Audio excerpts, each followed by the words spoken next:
Hello friends, praise the Lord. ஆதியாகமம் 3:21 பார்க்குறோம். தேவனாகிய கர்த்தர் ஆதாமுக்கும் அவன் மனைவிக்கும் தோல் உடைகளை உண்டாக்கி அவர்களுக்கு உடுத்து வித்தார் அப்படின்னு நம்ம பார்க்குறோம். நம்ம இப்போ பழைய ஏற்பாட்டில் மறைந்திருக்கிற இயேசு கிறிஸ்துவ குறித்து நம்ம தியானித்துட்டு வரோம். ஸோ வேதத்தில் முதலாவது குறிப்பிடப்பட்ட ஒரு பலி நம்ம இங்கே தான் பார்க்குறோம். முதல் பலி இங்கே கர்த்தர் என்ன பண்ணுறாரு, ஒரு தோல் உடைகளை உண்டாக்கி கொடுத்தார். அப்படின்னா ஒரு தோல் உடை என்பது ஒரு மிருகத்துடைய தோல், ஏதோ ஒரு மிருகமோ ஒரு உயிருள்ள ஜீவன் பலி கொடுக்கப்பட்டிருக்கு. ஸோ முதலாவது பலி என்ன நம்ம வேதத்தில் பார்க்கறது, இந்த உலகத்தில் நடந்த முதல் பலி நம்ம எங்கே பார்க்குறோம் அப்படின்னா ஆதியாகமம் 3:21 தான் நம்ம பார்க்குறோம். ஸோ கர்த்தர் பலி அப்படிங்கிறதுக்கு ஒரு ப்ளூ பிரிண்ட் கொடுத்துருக்காரு. அதாவது இப்படி தான் அந்த பலி இருக்கணும் அப்படிங்கிறது. ஏன்னா இப்போ ஆதாம் அவன் சொல்கிறான், நான் இப்போ நிர்வாணி ஆயிட்டேன் அப்படின்னு சொல்லி தான் அவன் என்ன பண்ணுறான் சொல்கிறான். ஏன்னா ஆதியாகமம் 3:8 பார்க்குறோம்.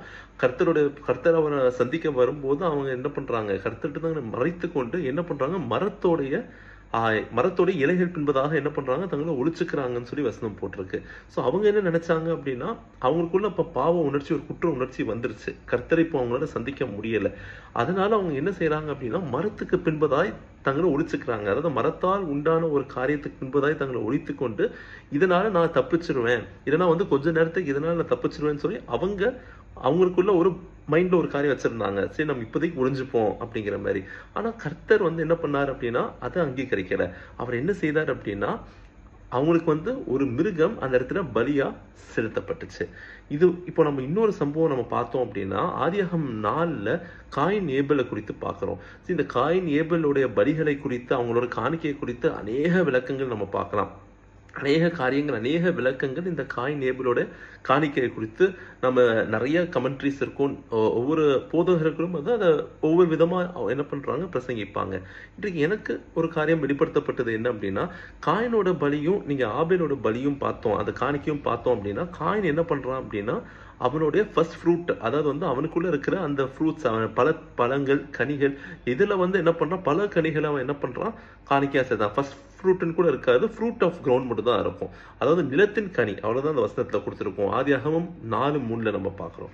ஸோ அவன் என்ன பண்ண, நிலத்தின் கனியை தான் காணிக்கையா படைக்கிறான். ஆனா ஆபேல் எதை படைச்சான் அப்படின்னா, அவனுக்குள்ள இருக்கிற அவனுடைய மந்தையில இருக்கிற ஒரு குளுமையான ஒரு ஃபிளாக், அதை என்ன பண்றான், அவன் படைக்கிறான். ஸோ இப்போ காயின் ஆபேல் படைத்த இந்த காணிக்கை நம்ம எதை கம்பேர் பண்ணலாம் அப்படின்னா, கர்த்தராகிய தேவன் ஆதாம் ஏவாளுக்கு அடிக்கப்பட்ட ஒரு மிருகம். அது என்ன மிருகம்னு குறிப்பிடப்படலை, ஏன்னா மிருகத்தினால் உண்டான தோல் அது.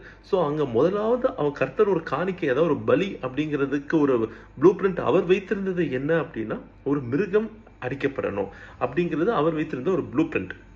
இப்போ இங்க நீங்க பாத்தீங்க அப்படின்னா, காயின் என்ன பண்றான் அப்படின்னா, எப்படி ஆதாம் ஏவாள் மரத்துக்கு பின்பதாய் ஒளிந்தாங்களோ அதே போல என்ன அப்படின்னா, ஒரு காய் கனி, அதாவது அவனுடைய நிலத்தின் கனி தான் இங்க மேன்மைப்படுத்தப்படுது. ஆனா கர்த்தர் சொன்ன காரியம் என்ன அப்படின்னா, ஒரு மிருகத்தின் தோல், அதான் அவர் உண்டாக்கின அந்த ப்ளூ பிரிண்ட்.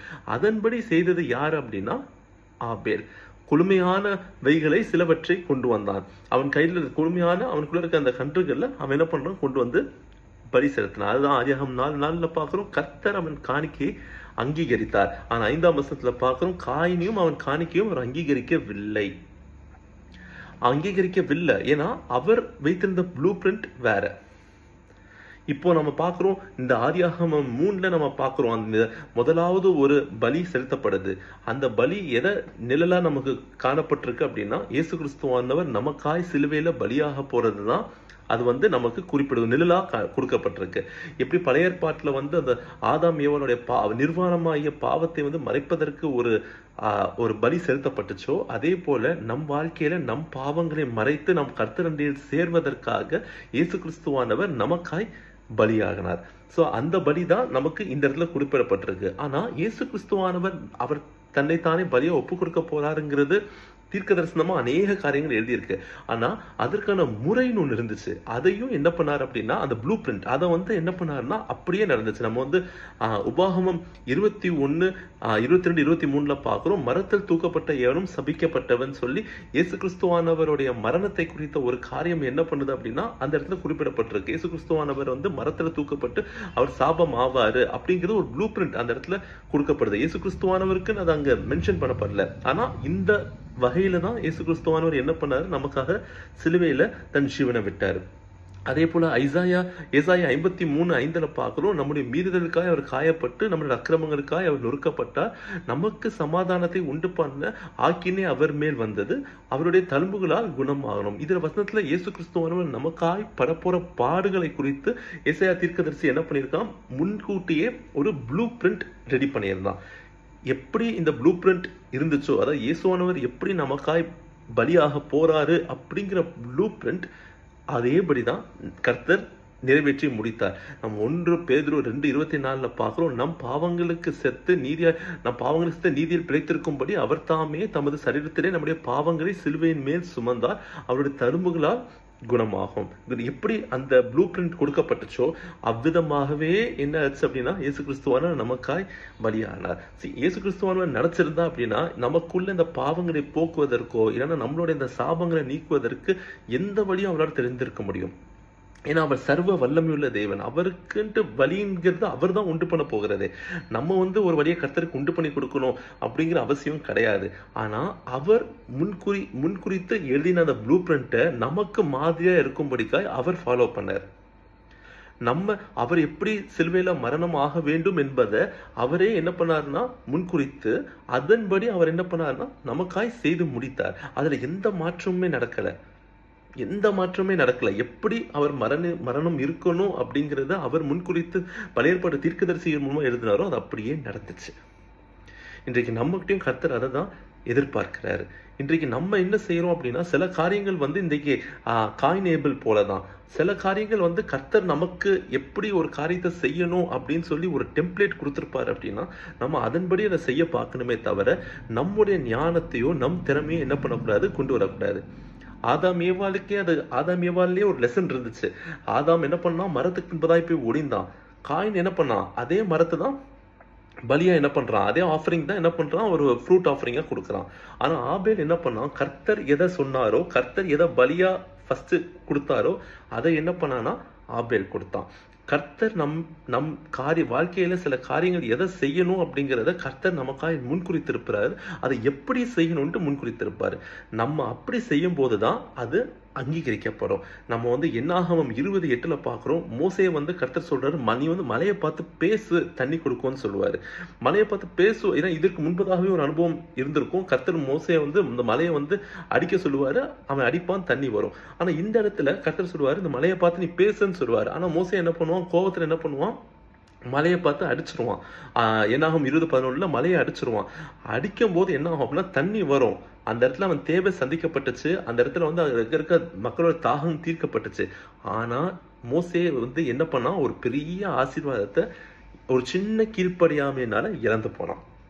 அவனால் கானான் தேசத்துக்குள்ள பிரவேசிக்க முடியல.